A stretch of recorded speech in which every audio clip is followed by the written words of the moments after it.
Ganga versus मंगा। लालची बहू मैजिक वॉच।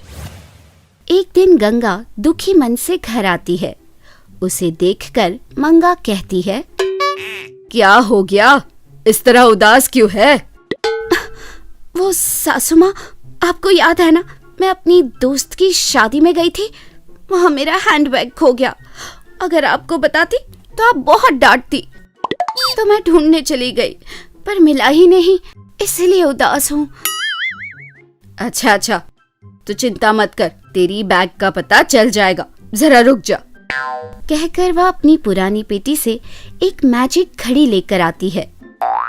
ये ले, ये मैजिक वॉच है, इसे लगा कर जा, यही तुझे तेरी हैंडबैग तक लेकर जाएगी। कहकर वह मैजिक वॉच गंगा को देती है। उस मैजिक वॉच को देखकर गंगा सोचती है, सच में इस मैजिक वॉच को मेरी पर्स का पता चल जाएगा। कहकर उसे अपने हाथ पर बांधती है। लगाते ही घड़ी बदल जाती है। तब गंगा उस घड़ी की ओर देखकर कहती है, मेरी खोई हुई पर्स ढूंढो। कहते ही घड़ी एक्टिवेट हो गई और गंगा को पर्स के पास ले जाने लगी। चलते चलते एक पेड़ के नीचे अपनी पर्स को देखकर गंगा बहुत खुश होती है। हाँ, आखिर मैंने अपनी बैग ढूंढ ही ली। कहकर वापस जा रही थी कि रास्ते में कमला नजर आती है। अरे कमला, कैसी है? शादी ठीक ठाक तो हो गई ना? वो क्या है ना, मैं आना तो चाहती थी पर हुआ ही नहीं। शादी तो ठीक ठाक हुई, मगर उसके बाद कोई मेरे पुश्तैनी जेवर चोरी कर गया। मेरे पति उसी वजह से परेशानी में है। यह बात सुनकर गंगा मन ही मन बहुत खुश होती है। हाय, ओह, सुनकर मुझे बहुत बुरा लगा कमला, पर सब्र से रहना। हाँ चलो, मैं चलती हूँ अब। कहकर वह चली जाती है। रास्ते में गंगा को एक आइडिया आया और उसने अपनी मैजिक वॉच से कहा, कमला के पुश्तैनी जेवर ढूंढो। कहते ही घड़ी ने गंगा को खींचकर एक पेड़ के पास ला छोड़ा। पेड़ पर एक पोटली में जेवर दिखे। उसे देखकर, इतना सोना! मेरा तो सब कुछ सासू माँ ने ले लिया। उन्होंने कहा कि जब मैं बदल जाऊंगी तब वो मुझे देंगी। इस तरह से तो मुझे इस जन्म में भी नहीं मिलेंगे।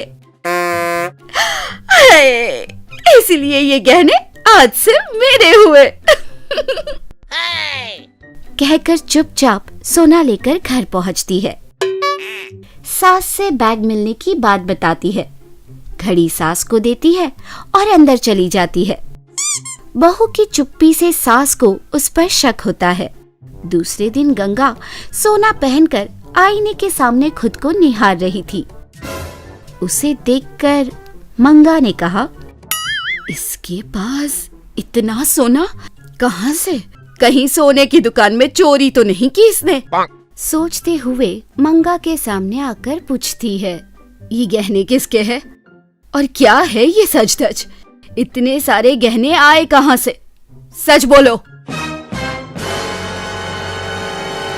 सास ने बहू से पूछा। वो चमक गई और डरने का नाटक करते हुए, वो सासू माँ, उस दिन मैं शादी में जा रही थी तो मेरे घर वालों ने भेजा है। हाँ, उस दिन आप बाहर गई थी ना, तो मैं दिखाना ही भूल गई थी, बहू ने कहा। फिर भी मंगा को उस पर शक हुआ। तभी उसने अपनी पेटी से मैजिक ग्लोब निकाला और वो सब कुछ समझ गई। अच्छा बेटा, तेरे अच्छे के लिए जो मैंने मैजिक वॉच दी, तूने उसका ऐसा इस्तेमाल किया। अब बताती हूँ। ऐसा सोचते हुए वो गंगा के पास आती है। ये क्या बहू, दिखाओ तो जरा। लगता है तुम्हारे घर वालों ने झूठा सोना दिया है। क्या? ये असली सोना नहीं है? मेरे इतने सारे साल के अनुभव से कह रही हूँ, ये झूठा सोना लग रहा है। अब ठीक है, अगर मेरी बात पर यकीन ना हो तो पास वाले आचार्य जी से जाकर पूछ लो, वही बताएंगे। क्या ये झूठा सोना है?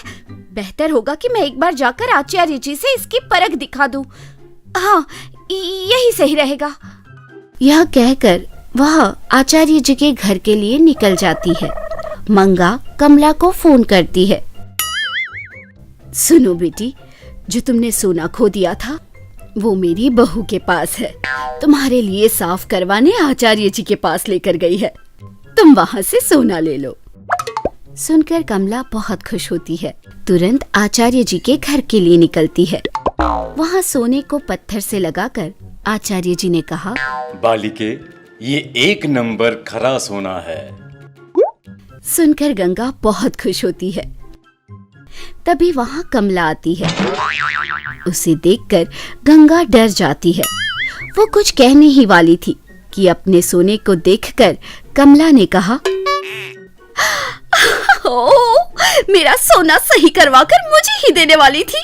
दोस्त हो तो तेरे जैसी। कहकर उसने गंगा की बहुत तारीफ की। गंगा को कुछ समझ नहीं आया, पर चोरी का इल्जाम उस पर नहीं पड़ा, इसलिए वो बहुत खुश हुई। पर कमला को कैसे पता चला कि वो यहाँ है, ये गंगा को समझ नहीं आया। वैसे कमला, तुझे कैसे पता चला कि मैं तेरा सोना ठीक करवाने यहाँ आई हूँ? क्या बात करती है? मुझे कैसे पता चलेगा? तेरी सास ने जो बताया मुझे। ओह, मेरी सास ने। तो ये उनकी चाल है। गंगा खाली हाथ हिलाते हुए घर वापस आती है।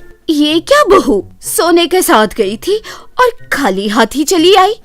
भोली बनकर सासू ने पूछा। अब वो झूठा सोना था ना सासू माँ, इसीलिए वहीं फेंक कर आ गई।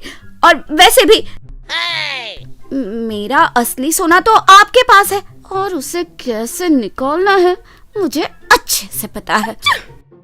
मन ही मन गंगा ने सोचा।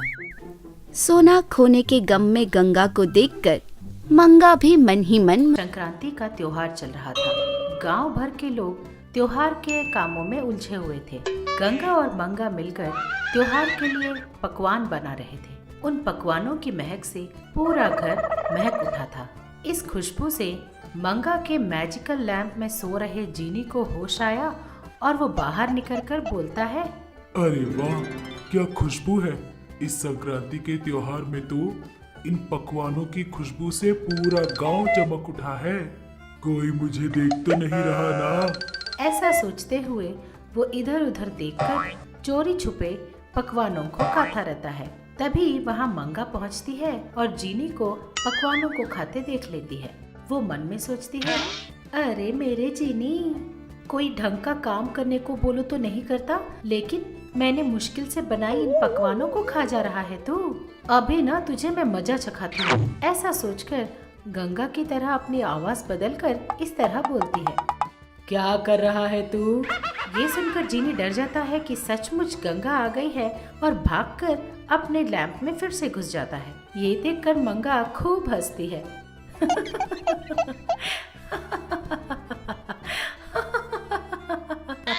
तब जीनी को पता चल जाता है कि ये सब कुछ किया धरा मंगा का ही है।